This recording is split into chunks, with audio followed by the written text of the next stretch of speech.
I'm excited that so many people have decided to spend their Tuesday night with us to learn about our Move Durham Central Durham Transportation Study. We started the study about 2 years ago, and we're at the point of having a draft final plan out for public review. We're accepting comments through July 24th, and tonight we'll give a presentation of that plan and then have an opportunity for questions and answers at the end. You can, of course, send us comments and review the plan through the website on your own as well. So first, I want to introduce Jennifer Baldwin from Alta Planning and Design, who has been our project manager for this study. And she will introduce her colleague and then give the presentation. Thank you. Great. Thanks, Ellen. And yes, I'm really excited on a Tuesday night. You're choosing to spend an hour with us. We really appreciate the time and the decision to join us tonight. Like Ellen mentioned, we're going to give a brief overview, but before we get started, I do want to introduce Maria. Maria is part of our team and has been an integral part of the engagement effort. And Maria, do you want to go ahead and introduce yourself? Hi, everybody. My name is Maria Oviedo, and I work with Alta Planning and Design. I am here to help out with any translations in Spanish if anybody needs that. And I'm going to say this again in Spanish. Me llamo María Oviedo y estoy aquí para ayudarlos con traducciones en español si necesitan. Y voy a mandar un mensaje por el cuadro de chat y ahí es a donde pueden preguntar las preguntas. Gracias. Great. Thanks, Maria. And a couple of housekeeping things before we get started with the presentation. If you toggle over the bottom toolbar, you'll see a Q&A box, and that's where you can choose to submit your questions. So please, as you're going through the presentation, if you have any questions, don't hesitate to share them. You can share them anonymously, or you can share them with just the panelists, or you can choose to share them with all the attendees. So that choice is definitely yours to make. There's also a chat box that you can post any technical issues that you may be having. Let us know if you can't hear us, if the slides aren't progressing for you, or any other type of issue, or just general comments there. But any questions that you want the panelists to answer either after the presentation or even after today's meeting, we'll do our best to get to all of the questions, but we'll also be compiling everything that we receive and then posting a frequently asked question document on the project website. So with that, I'm going to go ahead and give you a project overview. And as Ellen mentioned, we're coming up on almost 2 years worth of studying and an engagement on this project. And so we're going to cover everything in a super speed mode. So a 25-minute presentation to cover 2 years worth of work. And so all the wealth of detail and data is available on the project website and the plan itself. So if you haven't had a chance to look through that, we definitely encourage you to go through the draft plan, the recommendations, and after this presentation, I'm going to walk you through the different ways that you can provide comments and review information. So what is Move Durham? So Move Durham is a vision plan, and it's really meant to understand and guide decision-making for transportation within Central Durham, and establishing goals and a strong vision. And more than anything, it's meant to start a conversation with the community. So we were really thoughtful and deliberate in how we message to the community and asking questions of, how do you currently move around Durham? How do you want to move around Durham? And where would you like to see transportation, 5 years, 10 years from now? And so at the core, it's that visioning document grounded in community engagement. And when we say Central Durham can mean a lot of different things depending on where you live within the study area. So if you look within the map here on the left, the orange area is our study area.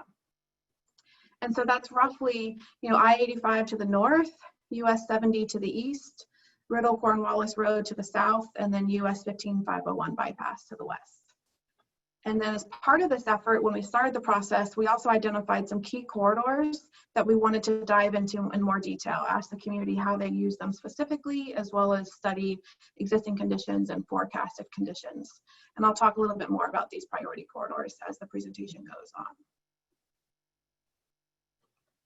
So when we began the study, it was right after the city adopted the equitable engagement blueprint process. And so we used this opportunity at the beginning of the process to critically think about how we were going to engage the community and also understand from an equity lens transportation needs within Central Durham.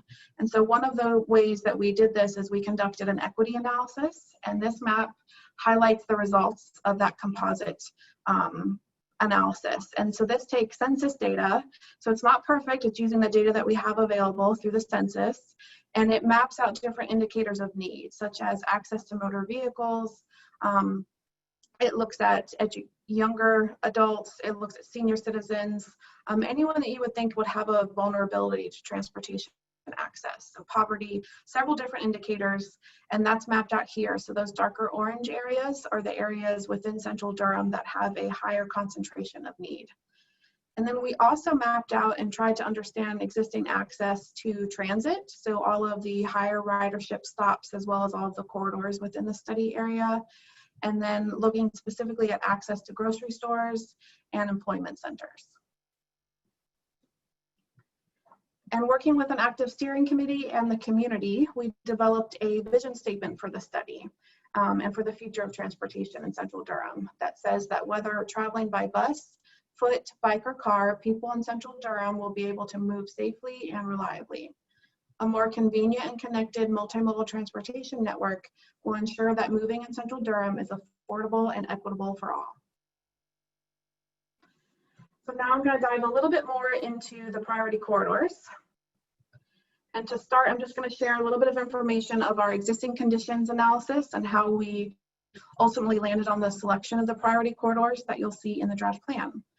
So we did several different analyses and research into safety, equity, really trying to understand the key destinations within the study area, looking at existing traffic volumes, trying to understand forecasted traffic and the traffic patterns where people are going, what routes they choose to use, the land use context, all of the different elements that impact the transportation in Central Durham.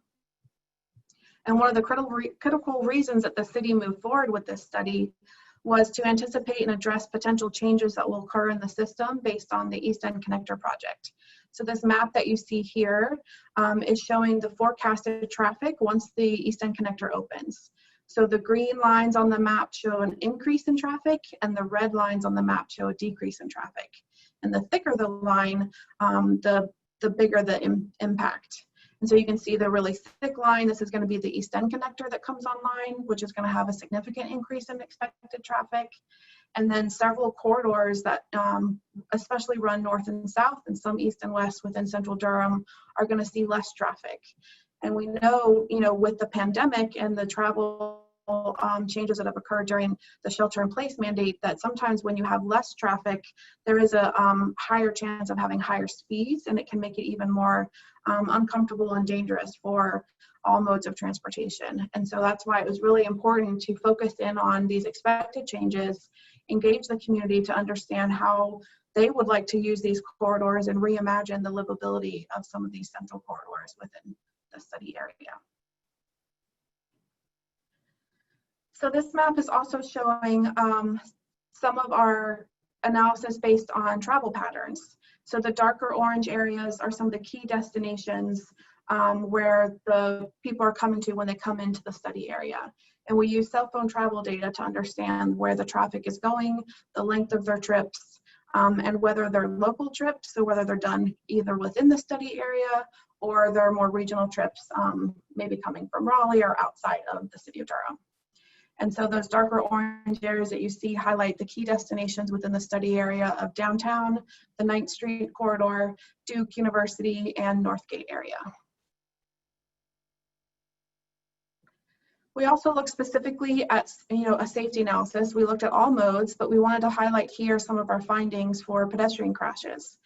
And there were 597 crashes that occurred from between 2007 and 2015, just within the study area alone. And over 80% of those crashes occurred on roadways with a 35-mile-per-hour or 45-mile-per-hour speed limit. And that's important to understand because the higher the speed, the higher the likelihood of severe injury or even of a fatality. And so when we continued looking at the crash analysis, we also identified the high crash corridors within the study area. So you can see the top 5 pedestrian crash corridors that of Austin Ave, Fayetteville Street, Irwin Road, Holloway Street, and Miami Boulevard. Like I mentioned before, we also tried to understand the average trip length that are occurring within the study area. And again, this was using cell phone data to understand and reveal that about 29% of all trips that are happening within the study area are 2 miles or less, which means that 29% of existing trips could potentially be an easy walk or bike ride. So it has a lot of opportunity to convert those trips to multimodal options. The other key importance here is identifying that 40% of all trips were 5+ miles, and there's an opportunity to think about converting those trips to transit trips for those larger regional destinations.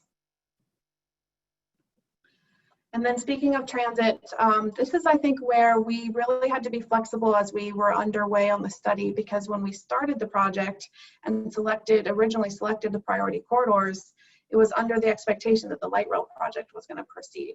And so we know that that concluded and died at the very beginning of this process. So we quickly had to change and alter our focus for transit, because we wanted to make sure we could pivot to really understand the future and engage the community on transit needs within the study area. So we looked specifically at the corridors to understand the ridership.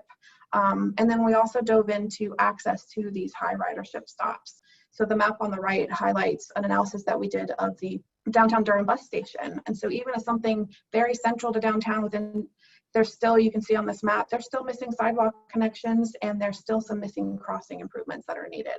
So we definitely tried to take a very focused look at existing transit stops and how we can improve access for everyone. So all of this existing condition analysis and stakeholder feedback led us to identifying priority corridors that we would engage the community in a second phase of engagement to understand how those corridors are used and potential changes that could occur within that cross section and the corridor itself. And to get to these priority corridors, we looked at the high frequency transit to improve access, looked at corridors that needed to increase biking, increasing walking, calm traffic, increase safety, and improve streetscapes. And you can see the corridors selected were Duke Gregson, the one-way pairs, Mangum Roxburg one-way pairs, Austin and Avondale, Fayetteville Street and Elizabeth Street, Holloway Street, Chapel Hill Street, and the Durham Freeway. And again, I just wanted to mention that these corridors were selected prior to the light rail dying, and that's the reason that some streets were not selected, such as South Austin Avenue and Irwin Road. So to share a little bit about public engagement, we tried to take a very comprehensive, deliberate approach to engagement to follow the equitable engagement blueprint. And we split the project into 2 phases of engagement. I'm going to speak specifically about the second phase, but if you're interested and you want more detail, you can see all the public comments that we received and the survey results from phase 1. Phase 1 of the project was really aimed at trying to understand that vision for transportation in Central Durham. So it was asking people, how do you currently move? How do you want to be able to move? And people had the option of taking a much more detailed survey by mode. So you could answer a series of 10 questions if you indicated that you walked to work or biked to work or took the bus or drove. And so there was a short and a long survey, as well as several events that we attended to have community conversations in phase 1. In phase 2, after we selected those priority corridors, it was really our goal to engage as many people who lived along the corridor as possible or who used the corridor in any capacity. So not only did we ask for general public feedback, of course, we were really trying to target engagement along these priority corridors. And in phase 2, this is just a summary of our findings. So these are just the numbers. We received over 2,500 surveys specific to the corridors. And you can see that that was split fairly evenly between online entries and paper entries. And I'll speak a little bit more about the activities and the deliberation to be able to get those paper entries. We really wanted to prioritize on engagement, having conversations. So we tried to go to where the people were going to be going. We had pop-up events. We attended the farmers market. We hosted a really fun activity and event and offered free back to school supplies and pizza at a local park. And so really tried to be creative and respectful of people's time so that when they're already going somewhere, we can engage them and offer the survey and us, the project team, to answer any questions and have a conversation.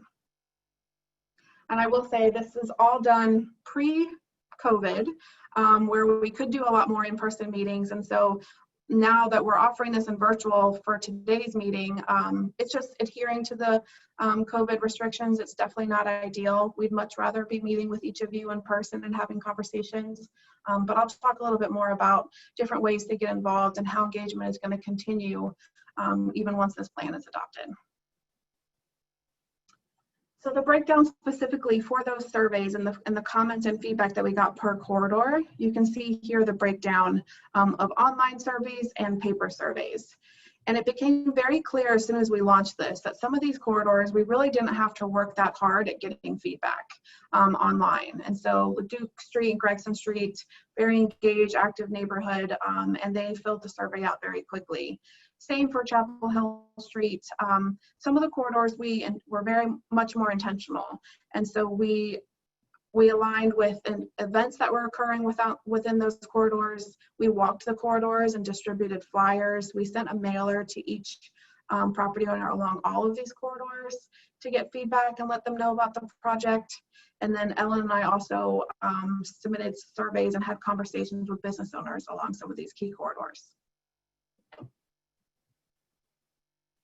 And so when you get more than 2,500 conversations, you're going to hear a lot of different things. And this slide is just really just a summary of, what we heard by mode. And so first and foremost, we definitely heard the need for improved crossings and intersections for pedestrians. From a cyclist perspective, we heard about the need for protected or separated bike lanes. From transit, the need for just better bus stops, having more amenities such as lighting, trash cans, and then more frequent buses and reliable transit options. And then from the motor vehicle side and drivers, we heard the need for more traffic calming along some of these corridors and the concern that speed was definitely a factor for safety. And then also the need for improved parking and to fix potholes along the corridor. And then when you organize that by corridor, there was definitely some key trends that came out for what we heard by corridor. And so like I mentioned before, by mode, literally everyone made the same comment for the need for more sidewalks and safer crossings, and that was consistent amongst all corridors. Transit, better bus stops was more of a priority that we found on Avondale Drive and Austin Avenue, Elizabeth Street and Fayetteville Street and Holloway Street. The need for better bike lanes and bikeway facilities. That conversation came up more for the downtown loop, for Roxburg Street and Mangum Street, and for Chapel Hill Street. And then the need for more street trees and really a better streetscape and livability of the corridor came up several times for Fayetteville Street corridor, Chapel Hill Street as the gateway into downtown, and then reimagining the downtown loop. And then we also heard a lot about the need for more on-street parking and the opportunity to expand more parking with changes to the downtown loop and along Holloway Street. Then this slide is just to represent, again, the focus from our equitable engagement priority is just having conversations and trying to document the stories of people who either live on the corridor or use them. They're currently struggling to get across the street, or they're waiting for the bus in the rain with no shelter. So we just heard a lot of experiences and we did our best to document them. And it's our hope that people can see their voice and their comments that they gave us in the planning document and really know that that's where all of these recommendations are grounded from. We really did not go into this study with any preconceived ideas or recommendations, and we wanted to be as reactive to the community as we could be and to the existing condition analysis that we completed. So on to those specific recommendations. The plan, the recommendations of the framework for Move Durham, this flow chart, which I'll kind of walk through in a minute, really highlights the two key pots of recommendations. There's policy recommendations and there's infrastructure recommendations. And the really critical thing to understand about the Move Durham study is that it's a visioning plan, and it does not necessarily mean that any of these policy or infrastructure projects are funded. There's no funding tied to this document. As I mentioned before, it's really grounded in having a community conversation about the current state of transportation in downtown Durham and the vision for where we want central Durham transportation to look like. And so it's really critical to understand that piece. So while we had a really good engagement about recommendations and we're starting the groundwork for new cross sections along these key priority corridors, there's definitely going to be some work to do to get these projects funded and to move implementation forward. And especially during these times of where all resources are fairly limited. So to understand that process, we kind of mapped out the various ways that projects are funded within the city and that these possible projects could be funded. And so when you think about infrastructure projects, they're prioritized as part of the MPO Comprehensive Transportation Plan and also through the Metropolitan Transportation Plan.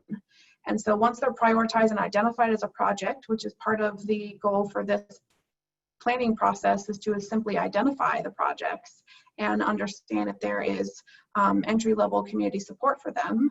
And then you move, once the project is prioritized, then you start talking about funding. And there's three general ways projects are funded. One could be through the Transportation Improvement Program, which is typically funded by federal or state funding, and that comes through the MPO. And some example projects of that would be sidewalk projects, a trail, some bikeways, and then potentially a two-way conversion project. The other pot is the Capital Improvement Program for the City of Durham, so that's local funding, and that could include sidewalk repair and construction, bicycle facilities, trails, streetscape improvements, and potentially two-way conversions. And then another pot of revenue is looking at the Durham County Transit Plan, and that's using the Transit Tax District funding. And this example is the transit emphasis corridors, improving bus stops, adding more amenities, and improving access to existing bus stops. And then as we start thinking about implementation of the project, before I dive into the recommendations, it's really important to understand that most of these priority corridors, all of the priority corridors actually, are maintained by Ncdot. And we did work very closely with the state throughout the development of the study, and they were invited on the technical committee, and we had a lot of conversations. But we do want to recognize that that is both a challenge and an opportunity for implementation. And the challenge being is that since Ncdot maintains and controls the roadway, it's fitting through some of the more aggressive or livable recommendations of really changing the character of the roadway. It's going to need their approval. So that is going to be a process that the city is going to move forward with in terms of engagement and understanding the potential impacts as recommendations are refined and more detailed. And then in the priority corridor chapter, you'll notice that the recommendations are split into two key phases. So we identified short-term recommendations.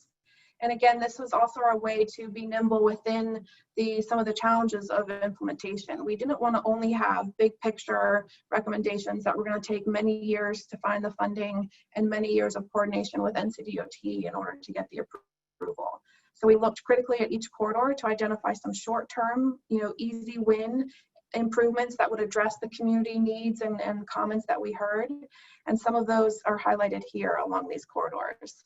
So you'll see recommendations to reduce the speed limits down to 25 miles an hour and adjust that signal progression. And that starts to do some traffic calming along these corridors. We can go in and repair some of the existing sidewalk and fill some gaps depending on right-of-way and community support.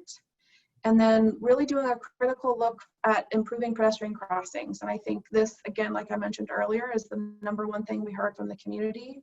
So just assessing each of these corridors where there are currently no pedestrian countdown signals at signalized intersections, or where we might need to introduce mid-block crossings or banning right turn on red, or even pedestrian refuge islands and curb extensions to help get out of the on-street parking so it's very visible at the crossings. So definitely a priority for improving crossings, improving bus stop amenities, and then where possible and feasible, adding bike lanes and bikeway intersection improvements. And then this graph is just to highlight, I mentioned before, you know, under limited resources of funding, we do want to just address, we did some cost estimates for what the potential cost could be of these short-term corridor funding needs. And this graphic right here just shows the middle column is for the existing FY21 CIP funding for these categories. And you can see that compared to the column on the right, that third column is what we estimate the need just for these priority corridors alone. And you can see the gap. So we just wanted to address that there is a funding gap.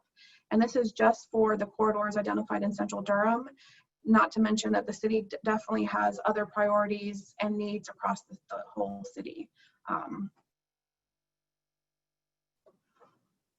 And so we also, for each of these corridors, because we know we want to change the vision and to really achieve the vision of the study, we're going to need to think big. So we have long-term vision recommendations. And that includes the various things like streetscape improvements, two-way conversions of the downtown loop and the one-way pairs, adding transit priority along the key corridors where we heard transit was necessary and more improvements were needed, and where ridership dictates, and that's corridors such as Fayetteville Street corridor, Roxburg, Mangum, the downtown loop, and then Holloway Street. And then the need for that separated bikeway experience, and that east-west connection of Chapel Hill Street is a priority, looking at added a separated bikeway for Fayetteville and Elizabeth Streets, Mangum Roxborough Streets, the downtown loop, and then Avondale and Austin Ave. And again, to kind of ground us in feasibility and looking at the cost estimates, we did planning level cost estimates. So there still needs to be a lot of work done to refine these estimates, such as preliminary design, and again, more detailed community engagement for all the property owners and users of these corridors. But you can see the cost range significantly depending on the scope and scale of the project.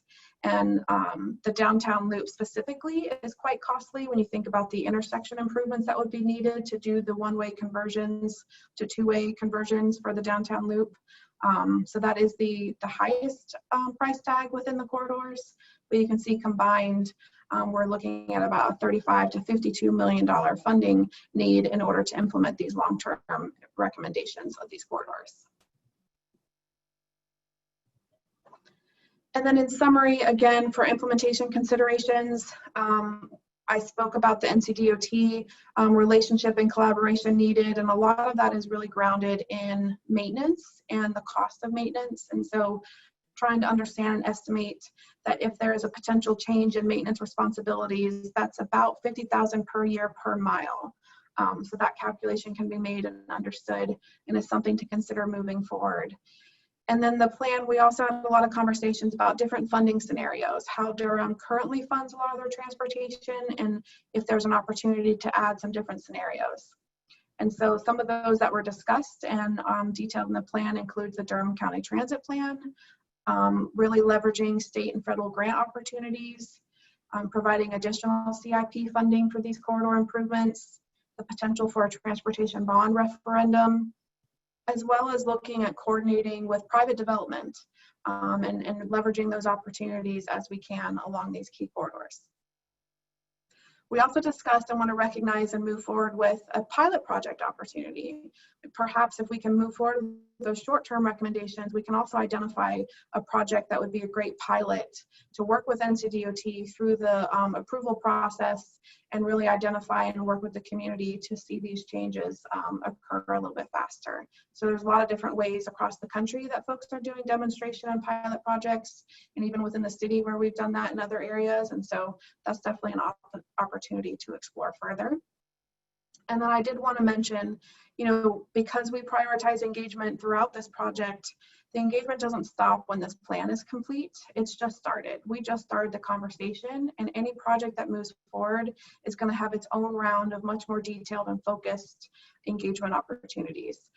So before design gets started, there's going to be engagement to know, which project potentially gets funded. There's an opportunity to provide input in the funding process at the city, as well as throughout the design process if a project is funded and implemented. I did want to spend a minute talking about the Durham Freeway, because you'll notice I didn't talk about that in the recommendations, and we treated the Durham Freeway different because it is very different than the other priority corridors. And the Durham Freeway is the most impactful transportation project in Durham's history, and any changes that would happen along the freeway needed to be approached with a comprehensive and community-rooted engagement plan. And so when we started this process, we had the intention of engaging the community with a couple different alternatives and exploring how could we improve the freeway experience for everyone, and how can we improve access to neighborhoods that were damaged with the construction of the freeway. But as we got into it, we definitely recognized the need that this conversation needs very critical, thoughtful, and it needed to be community-led. And so in this plan, we pivoted. We got general feedback on how the freeway impacts mobility within Central Durham. We started the conversation, but it was ultimately decided that the need for a much more refined, focused, equitable engagement plan to really understand the needs and concerns was necessary. And so the idea is that this conversation would be picked up with the update to the Durham Comprehensive Plan. And so that has a very focused, detailed engagement effort associated with it, and really is the place for this opportunity to talk about a potential transformation, or whatever the alternatives could be for the freeway and mobility within Central Durham. And with that, I'm going to switch gears a little bit to just talk about, now that we have a plan, now what are we doing and what's the focus? And so, the plan has been released. We released it online. Hopefully you guys have taken a look at it. Or if this is your first time, then I encourage you to do so after tonight's meeting. And our goal right now is to get as much feedback and answer the question, did we miss anything? Is what you see in the recommendations consistent with what you told us throughout the project if you were engaged, or what your thoughts are about the future and the vision for Central Durham transportation? And so we're also strategically and directly communicating with stakeholders that we spoke to throughout this process to make sure they can review the plan and make sure that it relates to what they told us. And if I'm just being honest, we're doing the best we can under COVID impacts, recognizing that we can't meet. There's not big, large events happening that we can tag on to make it easy for people to participate. And so, like I've mentioned throughout the presentation, this is not the end of engagement for this conversation. It's really, just the beginning. And so once we put this pandemic behind us and engagement is occurring and the comprehensive plan picks up, there'll be opportunity to have more focused engagement around these recommendations. And then as implementation conversations get started, that will also provide an opportunity. And so, part of our engagement effort was to host these virtual meetings. And so we held one on Saturday, and then this is our second one tonight. We've developed an interactive PDF tool that makes it really easy for you to post your comments and see what all of your neighbors and other community members are saying about the plan. And then the project team will also respond to questions directly in that interactive PDF, so we can have community exchange that way. There is a recorded presentation in English. We are offering Spanish translations. Our project website has a page devoted in Spanish that provides the executive summary, the survey, and we're here to answer any questions and have any additional one-on-one conversations that may be necessary during the review of the draft plan. We are hoping to get all comments by June 26th. Not June 26th, sorry, by July 24th. June 26th is passed. That's when we launched the plan. So if you can, go back after tonight's meeting, share additional thoughts or questions, and make sure to tell your friends to do so before the end of July, because we do want to move forward with making edits. We've gotten a lot of great comments and questions, and so we will be making tweaks to this draft plan as we move forward. And I do want to show you briefly before we get to questions, the project website. So for those that you don't know, definitely jot this down. It's movedurham.org. This is where you can go and find the draft plan. You can find an overview presentation. that covers a little bit of what I spoke about today. And then if you click on this link right here, this takes you to the interactive PDF. And you can see it's really simple. It's organized by, it's just the draft plan. It allows you to easily go in, drop a comment, or you can see what other people are saying by clicking on their comments. And then you can either comment on somebody else's comment, or you can like their comment if you feel strongly about what they said. And so, you know, Ellen has taken the time. She's trying to keep this updated and responding to the questions that are within the document, and we'll continue to monitor this document moving forward. And with that, I am going to stop sharing, and now we're going to turn this over to a more interactive portion. And what I love to see is there's questions submitted. So my toolbar is definitely blinking at me. And Ellen, I don't know if you've been reviewing these questions. If you have ones you want to jump in, or do you want me to go through? Yeah, I can answer some of the questions. So I guess starting with the first one, how have the past 4 months of coronavirus impacted the 2 years of this study? I think Jennifer covered some of that. It certainly delayed our schedule a bit for this phase. We presented the draft final plan to council in February, and then immediately after the city shut down. And it took us a while to get back and get a final plan ready for public release. I mean, it impacted the way that we're doing public engagement right now. Clearly, this would be an in-person meeting if not for coronavirus. And then, I mean, thirdly, the thing I want to mention is it is impacting funding. It obviously affects the city's budget. NCDOT is having significant budget problems right now. So if anything, it unfortunately makes implementation and funding projects more difficult than what we would like or anticipated, you know, months ago. I'll also add, Ellen, too, you know, I think it's also the blessing of COVID is that we get to see what the world is like with less traffic. So it does allow, we've seen an increase in Durham of, there's more people out walking, biking, active transportation, you know, because it provides that opportunity to get outside and be healthy. And so I think there is a new renewed interest demand for more livable corridors, and you know, kind of could look like with less traffic is definitely a positive outcome of anecdotally of the COVID pandemic. And then, so I think the next question to address, Ellen, is that talk a little bit more about the East End connector and when that will come online, and if there is a portion of 147, the Durham Freeway, that could or should be repurposed because of the East End connector. So we studied that in this study. We looked at the expected traffic volume decrease.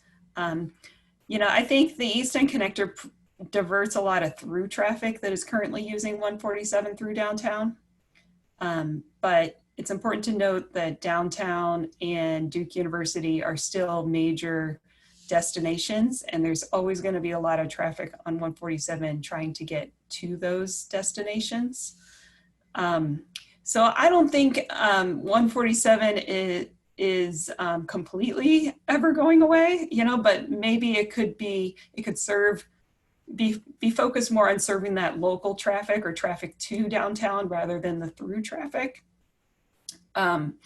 In the study, there are a few options that other cities have looked at in terms of repurposing freeways, like converting it to a boulevard, capping it, or just, you know, kind of keeping it a freeway, but improving what we can. Like, you know, if you go through downtown, the entry and exit ramps are very close together. So there's things we could do to improve safety of merging traffic, for example. So that's in the report. We aren't, like Jennifer said, we're not making a firm recommendation here because we feel like there needs to be a lot more community engagement and a community-led process to make a major recommendation like that.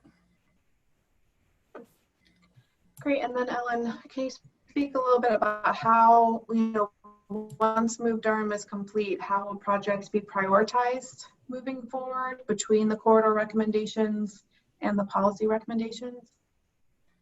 Yeah, so a lot of the policy recommendations are things that we could do. They're policies, right? They may not cost money. They're just us doing what we do in a different way. So a lot of things there, like speed management, how often do we put no right turn on red at intersections in downtown? Those are pretty simple things that are more policy, low cost, things we could do quickly. In terms of infrastructure, we have some existing kind of funding programs where we could accomplish some of the recommendations in the plan, like more pedestrian signals, and like bus stop improvements. But some of the more costly items are gonna have to go through funding prioritization processes that are included in the TIP, CIP, or county transit plan funding processes that it was mentioned in that flow chart.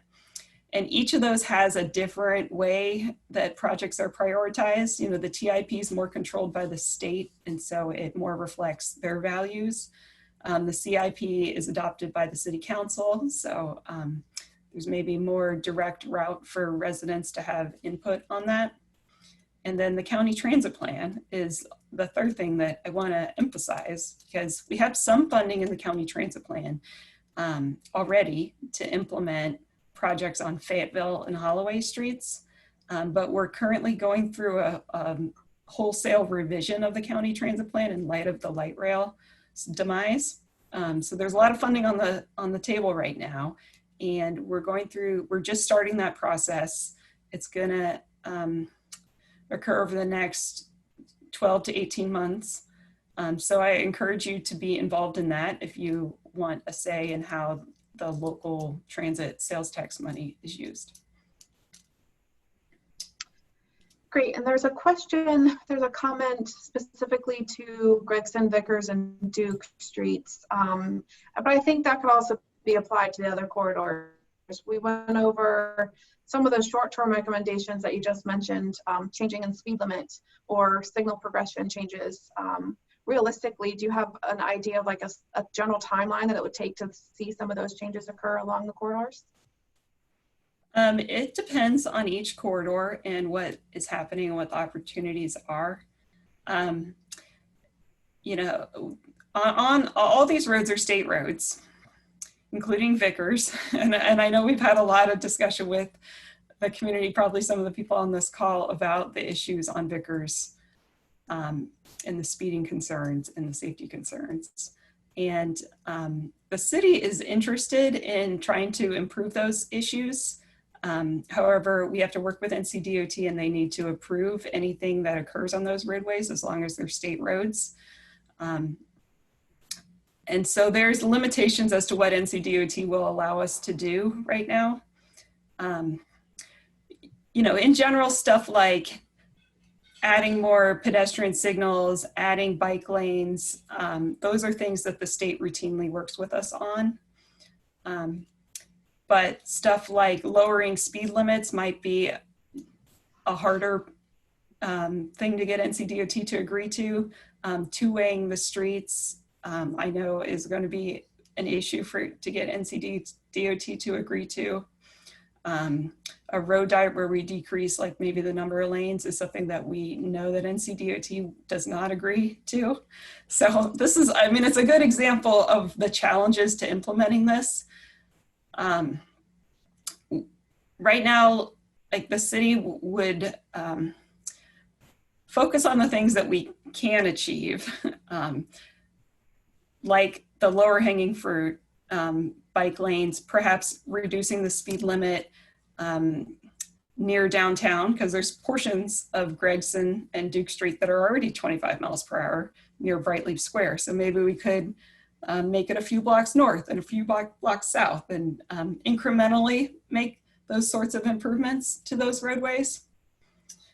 So I don't have a specific timeline. I just mean to emphasize that there are some things that we know we can do and that we will work on. But there are bigger challenges with working with NCDOT on roads like that.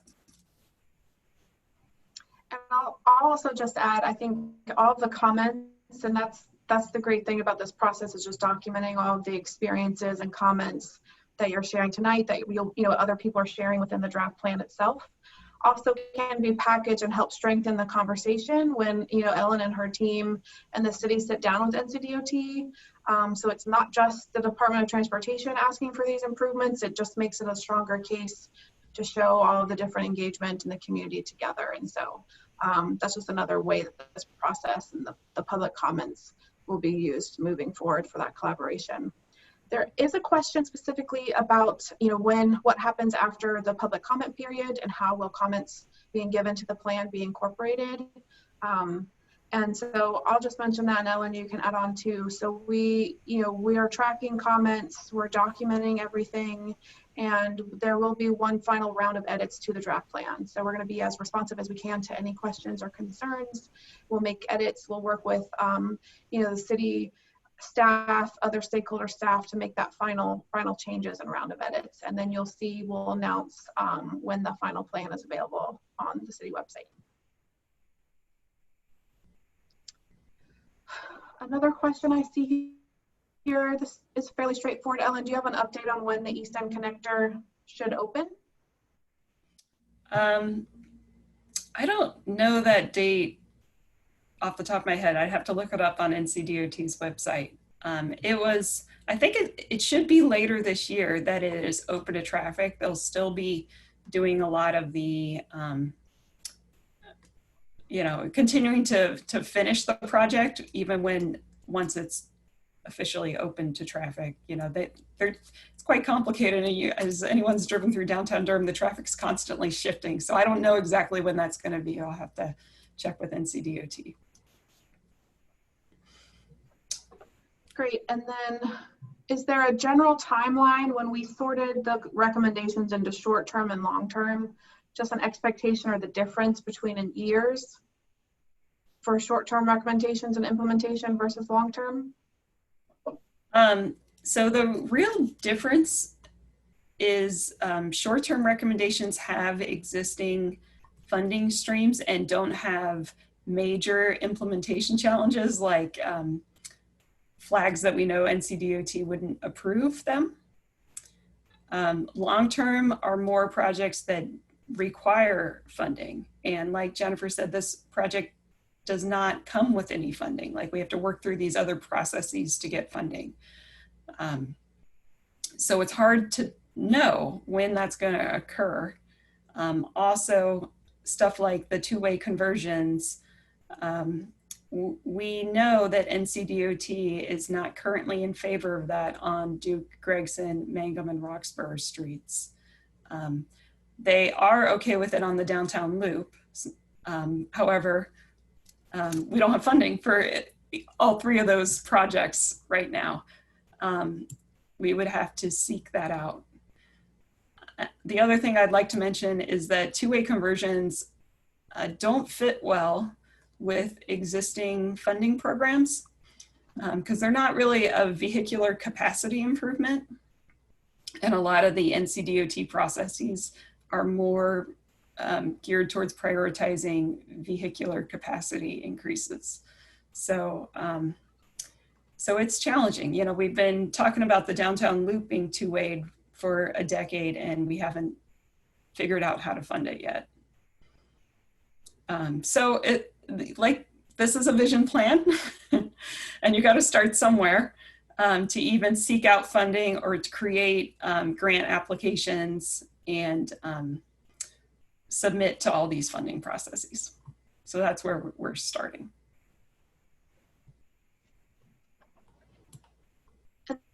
Then, Ellen, I'm going to share my screen and I'll walk through the Engage Durham site, but do you want to share just an overview of the comprehensive plan and the status of where that is today and how the conversation can continue after COVID?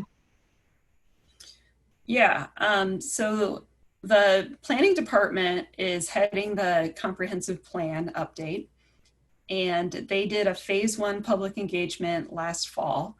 They had a number of workshops and online surveying, community ambassadors, and that went really well, and they got a good start, and then COVID-19 hit. Right now, it's kind of on hold right now because the engagement is such a critical part of that, and online engagement and all this virtual, not in-person engagement, it is very challenging to the way that we want to do the comprehensive plan. So it's paused right now. We hope to pick it up again as soon as we're able to. So please go to this website that Jennifer brought up, engagedurham.com.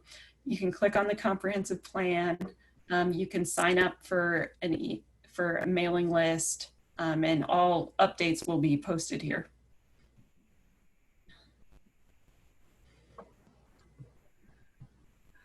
Great. I think that answers all of the questions that were submitted.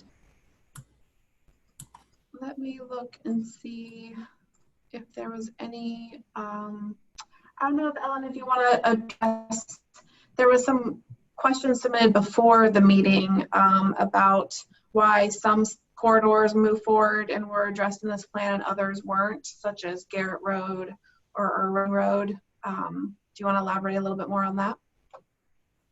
Yeah, so, this plan was geographically focused in the downtown area. And that's pretty common for us. We often do transportation plans that are focused on a corridor or geographic area. We have, for example, we have another plan that's currently near final as well on 15501. That's going on right now. And then we did one recently on NC98. So the fact that we're doing this plan focused on downtown doesn't mean that we're not doing, other studies in other parts of town. There's a lot going on. So that's why, the corridors studied are near downtown. Now, in terms of the priority corridors, we only had so much budget, so we had to choose which projects we could study in detail. And those are the ones Jennifer went through in the presentation. However, there are some general recommendations in this planning document. For example, on priority bikeways, there's a map that covers the entire study area that would make recommendations on other roads. There's also a map and recommendations related to access to transit and where we need sidewalks near bus stops and near high frequency bus routes. So that's in the plan as well. So I encourage you to look at the plan because it's more than just these priority corridors. There are some more general recommendations that apply throughout the study area. And I mean, we did have to make some difficult choices. I think if we could, we would have studied, if we could, and we knew the light rail was going to go away at the beginning of the study, we would have made recommendations for Irwin Road, South Alston Avenue, Main Street, Club Boulevard. Those are all really corridors that we'd like to study more as well. So. Great. Well, I will just make one more plug for the project website, and that's at movedurham.org. And there's a form there that if you want to submit any additional questions or you want to reach out to us with comments, there was a couple comments that were submitted today that were ideas for how to better engage with the draft plan. And so we will definitely look into those and do our best to incorporate within the project schedule and scope that we have left. And so if you have any other additional ideas on how to communicate the draft plan release and get feedback, feel free to send those to us. Any questions can either be emailed, submitted online through the website, or through that interactive PDF. So with that, I think we will close for the day. And really, again, just want to say thank you for joining us for this conversation and being engaged through the presentation and submitting your questions. And we look forward to more conversations in the future. Yeah, Thanks, thank everyone. you. Thank you all for being here. Thank you.